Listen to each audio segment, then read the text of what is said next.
Okay, welcome to episode number 4 of the Zobin Whiteboard Show. This one I'm calling Phrenology, which is a very real, well, once upon a time it was a science, going back to the 1800s, late 1700s, early 1800s. Now it would be considered a pseudoscience. Oh, by the way, I'm wearing slacks tonight. Anyway, really became interested in this subject, didn't know anything about it.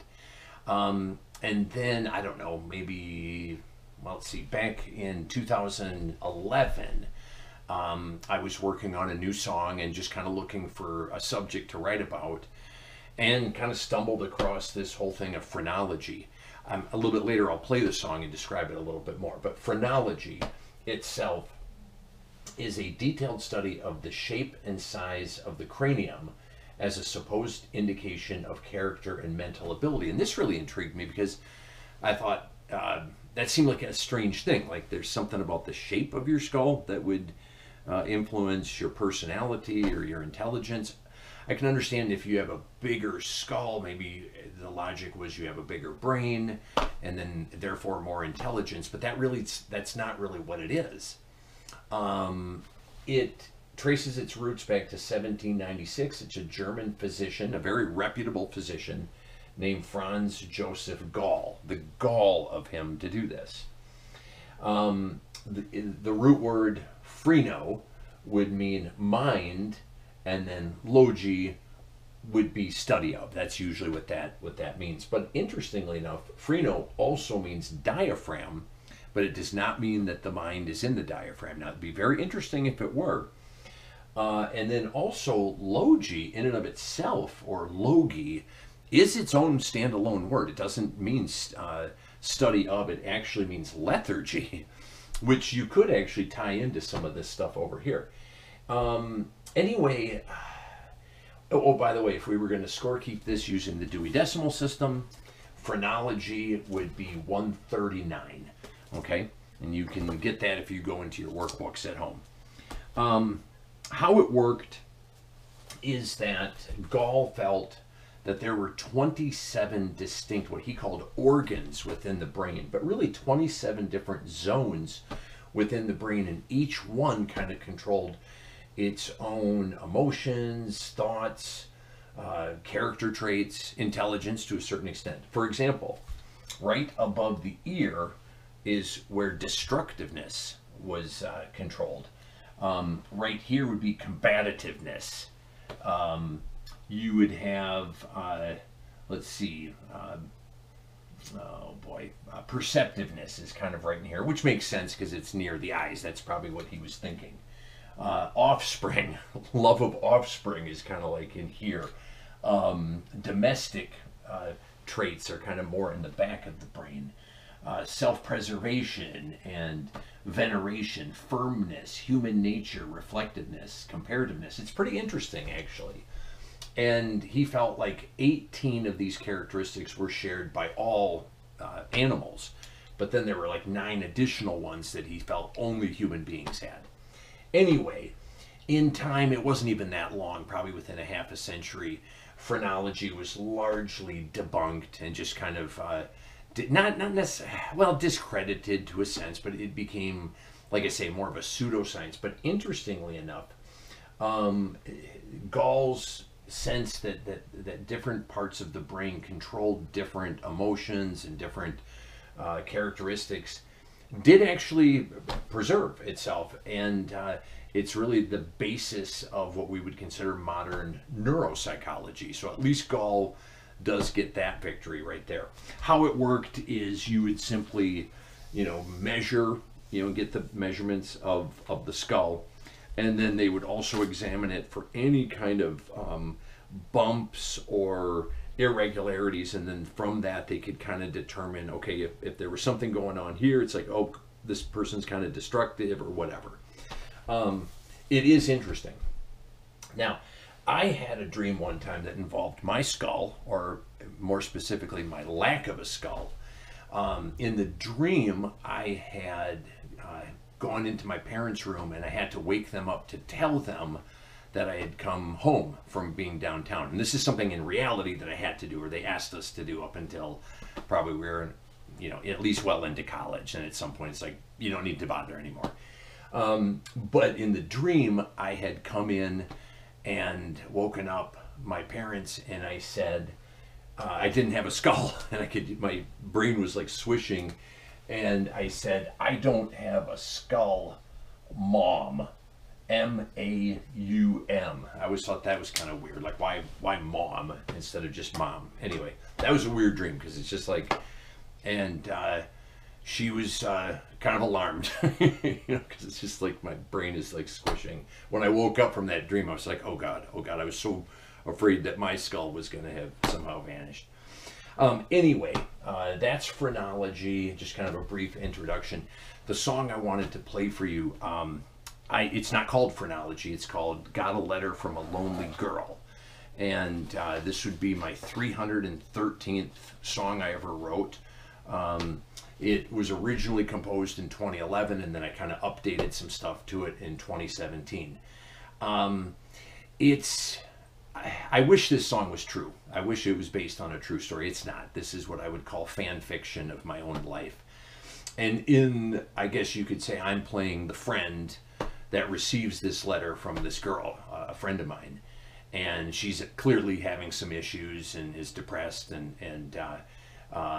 you know, and she, you know, I guess at some point decides to seek out help with a phrenologist. Maybe there's something with the shape of, you know, her skull that is causing her anxieties or her problems. This song, by the way, and we'll get to this later when I show you my Zobin. Okay, at some point I'll do a full episode just on the Zobin. But one of the things I did is I went through all of my songs and I classified each one using the Dewey Decimal System. In other words, imagine each song as a book. I wrote this song called Got a Letter from a Lonely Girl. Where would I file it using the Dewey Decimal System? In this case, I filed it under 139. What's interesting about that is really what I created was a subject index of my songs. So if you went through, you know, you could be like, huh, I'm kind of interested in that, or no, not interested. And you could kind of pick which songs of mine you might be interested in. I also went through and I ranked each of my albums and songs.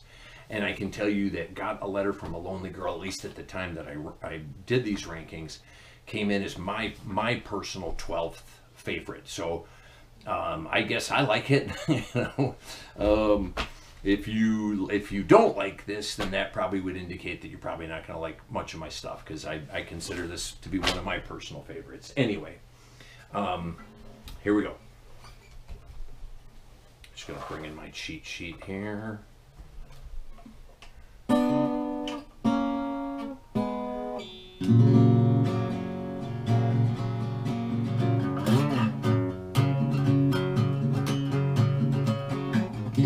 Got a letter from a lonely girl. Life was unkind. Seems it's raining in her lousy world all of the time. The clouds of Venus bring down sulfuric debris. I feel opaque and no light ever gets through to me.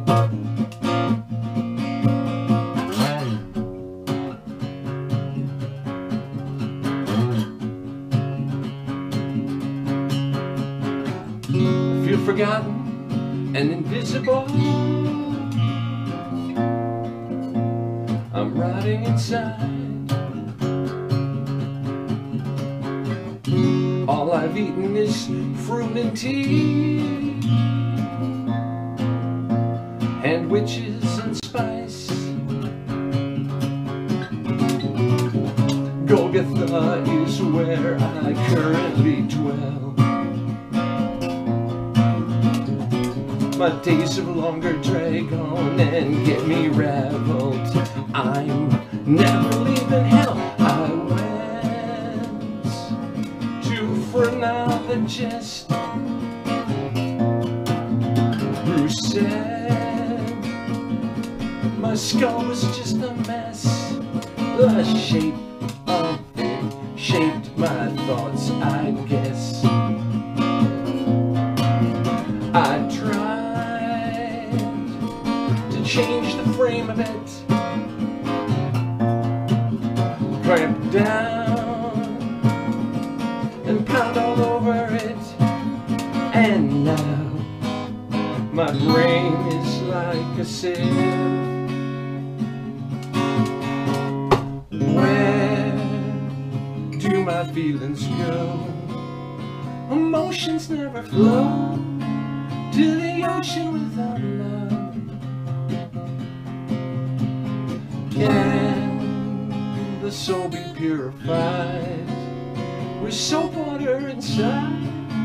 Man, I cry like Curachrome.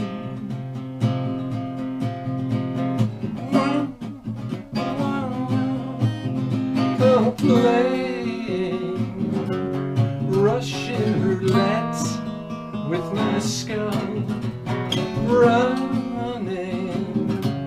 I got a thick gauntlet that's a note and avoid it before it's allowed me to say,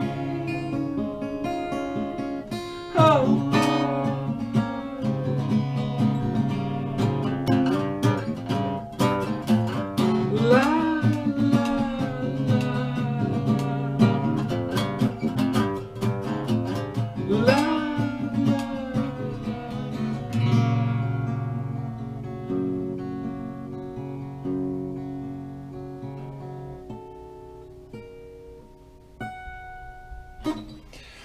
So 3 things in that song I wanted to just quickly touch base on.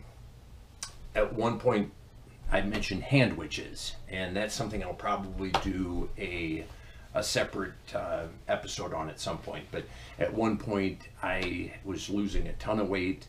Actually, people thought I was dying when I did this, but all I was doing is just eating spice, and I would just put the spice in my hand and lick it out of there, and I would just call those hand witches. One time I went to the doctor and I told him what I was doing, and he said, no more hand witches.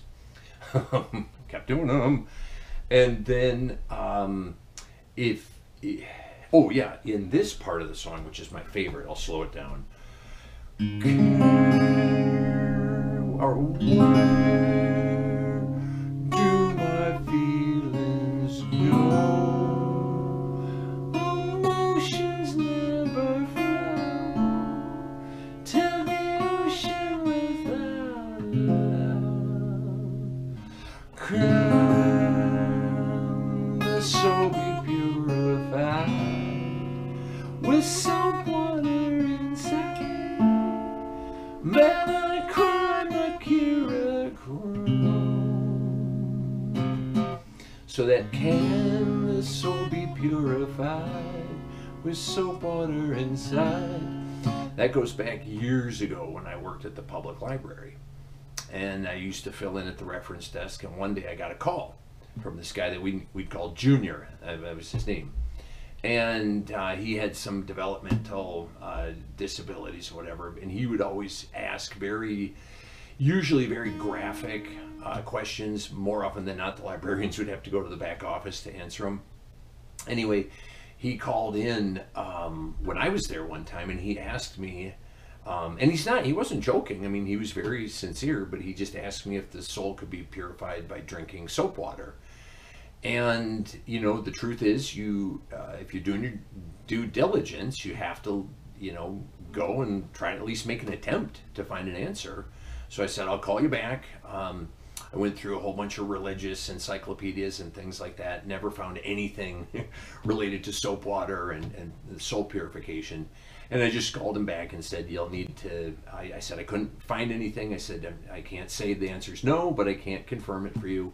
And you should probably talk to your, pastor or future or presenter. And then the Mercurochrome line. Well, I tried. The original line is, well, I tried mercurochrome, and now, just now, I'm changing it to, well, I cried mercurochrome. So, well, I cried mercurochrome. And this goes back, and here's mercurochrome, vintage bottle of it. So I grew up with an older brother and 2 older sisters, and one day my sisters were having kind of a cooperative slumber party. So all these laughing, giggling girls were downstairs, and my brother and I were sent upstairs. And we thought, you know what, we're gonna, just like out of the Brady Bunch, we're gonna scare them. And so anyway, my brother and I, we slicked back our hair with baby oil, and then we took the mercurochrome and just smeared it all over our faces. And I guess in honor of the song about crying, mercurochrome tears. I don't even know if you can get this stuff anymore. It's probably poisonous, but anyway, used to put on cold sores and canker sores and all that good stuff. Or you smeared it on your face when you're trying to scare your sisters. Anyway, that is Phrenology. That was episode number 4 of the Zobin Whiteboard Show. And we'll see you next time.